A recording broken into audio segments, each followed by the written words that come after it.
the scholar of Christianity, Bart Erhman, writes that the early Christians, the followers of Jesus in those first few centuries, before creeds, before becoming the official religion of empire, before the church with a capital C, the early Christians had three defining characteristics under Roman government. They were antisocial, sacrilegious, and dangerous. This is what I'm going to propose we be too. He says this: they were antisocial in that they did not participate in the normal, there should be scare quotes around that, in the normal social life of their community. They were sacrilegious in that they refused to worship the Roman gods, and they were dangerous in that the gods did not take kindly to communities who failed to offer them their cult. In other words, they were a threat to the established order just by existing. They were antisocial.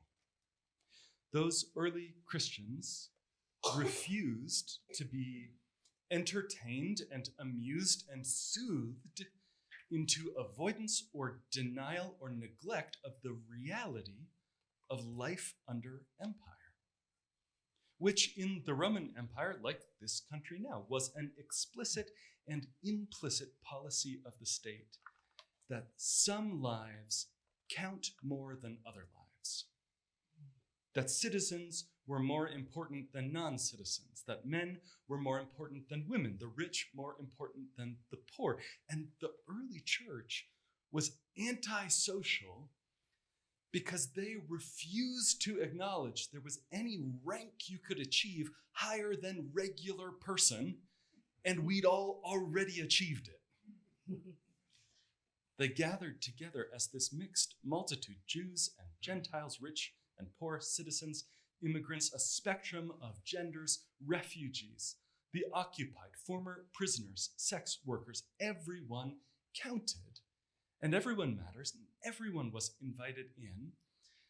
And if that does not sound like the sort of Christianity you were raised with or hear about, first, yeah.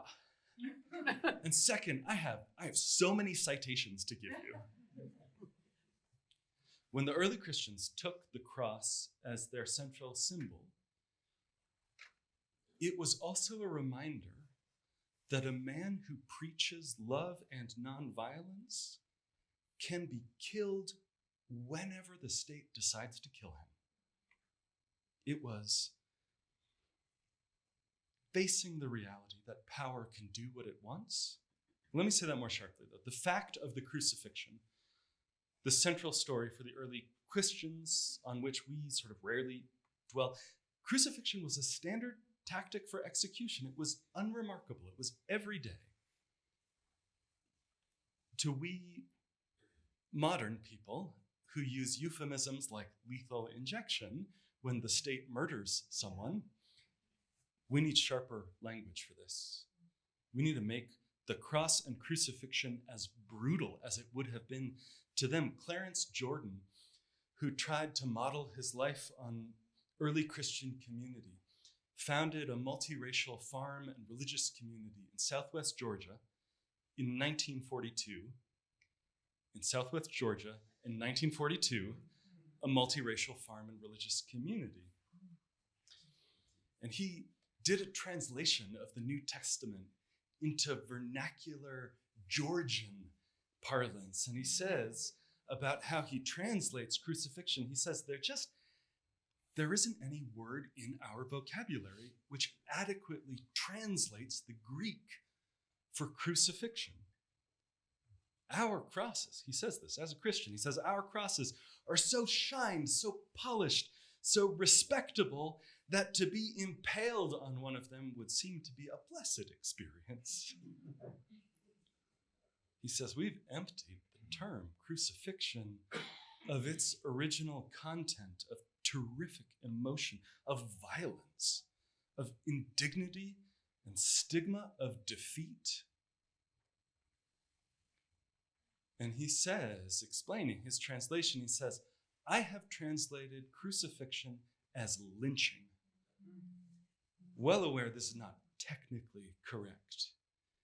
Jesus was officially tried and legally condemned, elements generally lacking in a lynching, but having observed the operation of justice, and at times having been its victim, I can testify that more people have been lynched by judicial action than by unofficial ropes.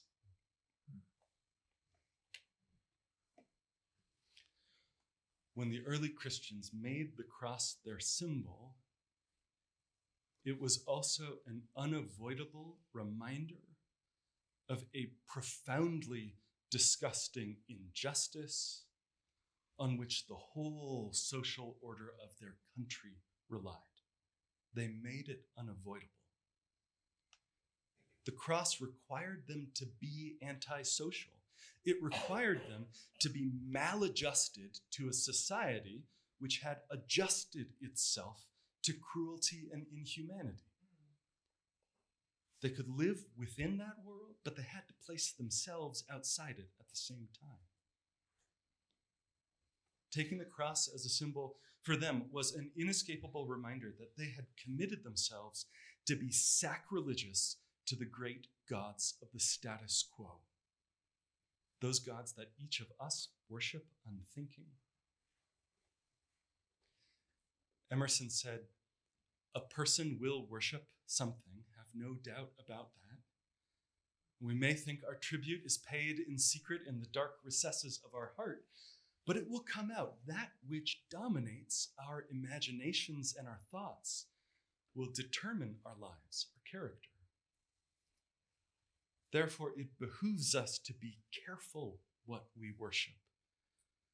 For what we are worshiping, we are becoming.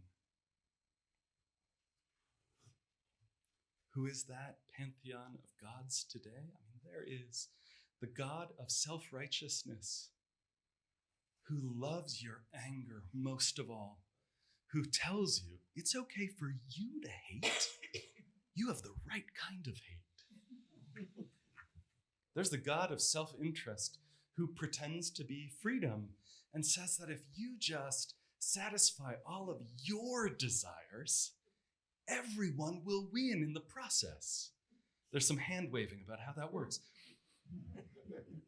There's the God of just a little bit more, just a little more. If there was just a little more money or time or friends, or if there was a little more, you would work your way to happiness, buy your way there, show your way off there. There's the God of self-made salvation, my friend Erica calls it, who says each of us are rugged individuals. We got to pull ourselves up by our bootstraps. Stop asking for help. Stop telling anyone how you actually feel. These gods are subtle and glamorous, and I know them so well. I preach this stuff because I need to hear it too. To take the harder path that those early Christians offered, inviting us into sacrilege, into a holy disobedience to the gods of this time and place. A friend put it this way. He said, we are here to guard against that great lie which our culture relentlessly feeds us, that the purpose and meaning of human life is to be happy. It is a seemingly innocent lie fed by people who would profit by that innocence. But our purpose is to overcome the muggy, mindless haze of everyday life, to develop a sensitivity to the reality of other people with their sorrows and their struggles, to cultivate a spiritual maturity that will confront and deeply engage suffering and death. And only then, only doing that work, can we actually give ourselves over to the laughter and the joy and pause in the face of the nearly imperceptible radiance of the ordinary, and partner together in community to paint our little corner of the world more beautiful. Like those early Christians, be antisocial to every bit of culture that tries to crush your soul, to every bit that will deny the existence of anything possible other than the way things are right now. Be sacrilegious to the gods of the status quo, and it will make you dangerous. Our early ancestors feared being socialized to an unjust social order. They feared worshiping the gods of the status quo. They feared instead of being dangerous to the world around them, they would live in quiet anonymity, quiet desperation. Without miracle, without divinity, without legend, the Easter story is not a comfort, but a commission that love can have the final word if we are love's hands. That no power in the world, not even death, can stop a beloved community of resistance.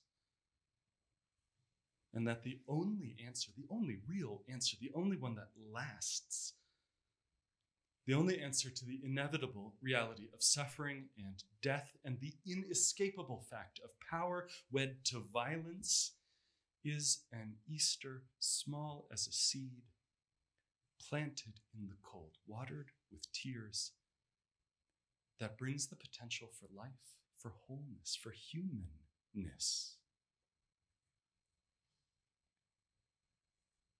And the table will be wide, writes the poet Jan Richardson. The table will be wide, and the welcome will be wide, she says, describing this thing that's growing. And the arms will be wide open to gather us in, and our hearts will be wide open to receive. And we come as children who trust there is enough, unhindered and free, and our aching will be met with bread and our sorrow with wine. And we will open our hands to the feast without shame and turn toward each other without fear. And we will give up our appetite for despair.